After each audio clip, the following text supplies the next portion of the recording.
पूरे उत्तर प्रदेश में टैक्स चोरी करने वालों में हड़कंप मचा हुआ है। उनकी शामत आई हुई है। वजह है state GST department Uttar Pradesh active mode में है। नमस्कार, मैं हूं रोहित प्रियदर्शन और आप देख रहे हैं आपका पसंदीदा लोकप्रिय यूट्यूब चैनल ग्रेनो न्यूज। तो जैसा कि मैं आपको बता रहा था कि स्टेट जीएसटी डिपार्टमेंट पूरी तरह से एक्टिव मोड में है। उत्तर प्रदेश के 71 जिलों में पिछले 5 दिनों से व्यापारियों के ठिकानों पर छापेमारी की जा रही है। स्टॉक रजिस्टर चेक किया जा रहा है।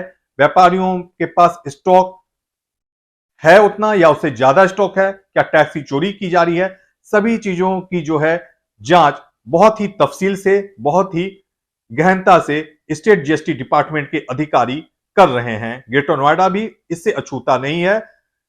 जो जानकारी हमें मिल रही है, पिछले 5 दिनों में गौतम बुद्ध नगर के 92 फर्मों की जांच की गई है, जिसमें furniture, cloth, fabricators, iron and steel, सुपारी, होटल और रेस्टोरेंट के व्यवसाय शामिल हैं।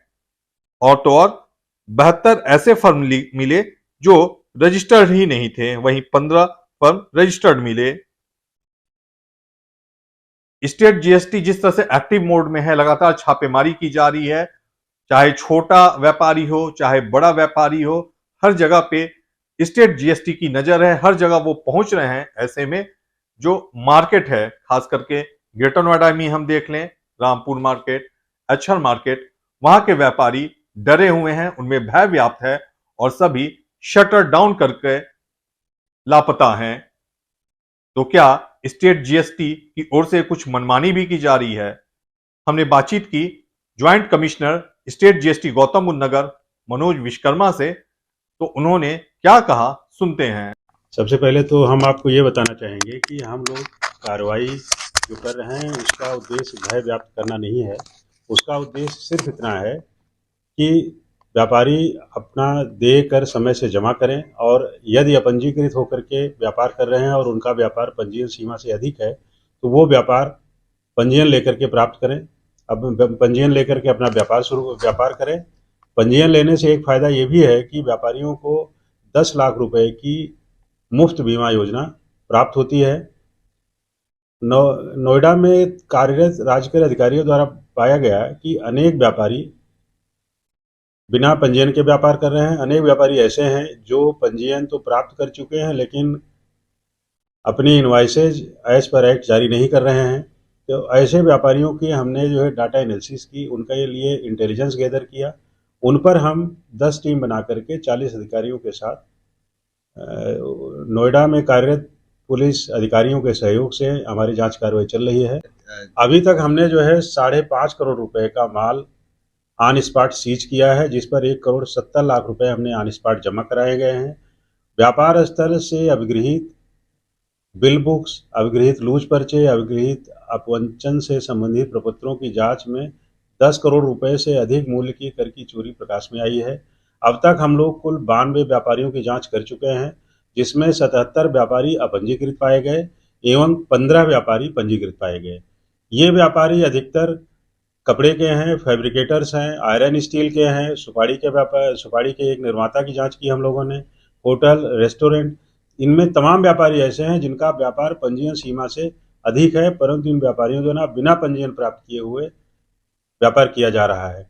आज एक बड़ी फर्म की जांच हम लोग कर रहे हैं, जिसकी डाटा एनालिसिस में पाया गया कि इस व्यापारी द्वारा 32 लाख रुपए की फर्जी आईटीसी क्लेम करते हुए अपनी टैक्स लायबिलिटी से एडजस्ट किया गया है और राज्य सरकार को सीधे 32 लाख रुपए का अपवंचन किया गया है। राज्य सरकार को 32 लाख रुपए टैक्स नहीं दिया गया है। एक और देखा गया है कि कुछ जो कस्बे हैं, शहर हैं, उसमें कुछ लोग मतलब मार्केट बंद करके चले गए हैं। तो ये क्या भय का माहौल बना हुआ है? भय का माहौल नहीं है। लोगों को ये लग रहा है कि हमारे यहाँ भी आ जाएंगे। हम सबको सूचित करना चाहते हैं कि हमारा उद्देश्य भय उत्पन्न करना नहीं। हमारा उद्देश्य है कि व्यापारी जो पंजीकृत हैं वो पंजीयन लेकर के व्यापार करें, और हम लोग किसी व्यापारी को किसी तरीके से उत्पीड़ित नहीं कर रहे हैं। सिर्फ जो अपंजीकृत हैं उनको हम संदेश दे रहे हैं, उनका हम पंजीयन योग्य व्यापार सीमा को रिकॉर्ड कर रहे हैं, उनको निर्देशित कर रहे हैं कि वो पंजीयन लेकर के व्यापार करें। परंतु जो व्यापारी करापुंचन में लिप्त है, हम उनके विरुद्ध जो भी साक्ष्य हमें मिल रहे हैं वो साक्ष्य हम इकट्ठा कर रहे हैं। जैसे हमने आपको बताया, आज एक व्यापारी, बड़े व्यापारी हैं जिनका टर्नओवर कई करोड़ का है, इनके 2 व्यापार स्थल अघोषित हैं, अर्थात उस अघोषित व्यापार स्थल से ये व्यापार कर रहे हैं और राज्य सरकार को जो दे कर है वो उस रेशियो में नहीं मिल पा रहा है। ये गलत बात है। तो ये कार्रवाई जो है ये कब तक और चलेगी? जैसे 5 दिन आज बीत चुके हैं, तो आगे कब तक चलने वाली है? जिन व्यापारियों का हमने डाटा एनालाइज कर रखा है, जब तक वो हमारी लिस्ट समाप्त नहीं हो जाती हम ये कार्रवाई जारी रखेंगे। हमारा उद्देश्य है राज्य सरकार को एक एक पैसा जो उसको मिलना चाहिए वो मिल जाए। तो आप थे मनोज विश्वकर्मा, स्टेट जीएसटी के ज्वाइंट कमिश्नर गौतम बुद्ध नगर, जो हमसे जानकारी साझा कर रहे थे किस तरह से स्टेट जीएसटी डिपार्टमेंट पूरे गौतम बुद्ध नगर में जो ऑपरेशन है स्टेट जीएसटी का, छापेमारी कार्यवाही का, कैसे वो अंजाम दे रहा है, इसके बारे में उन्होंने हमें बताया। और खास बात यह है कि डर वही लोग रहे हैं जो टैक्स की चोरी कर रहे हैं। जो टैक्स की चोरी नहीं कर रहे हैं उन्हें डरने की कोई आवश्यकता नहीं है। फिलहाल इस खबर में इतना ही। महत्वपूर्ण खबरों से जुड़े रहने के लिए हमारे YouTube चैनल ग्रेनो न्यूज को सब्सक्राइब करें। नमस्कार।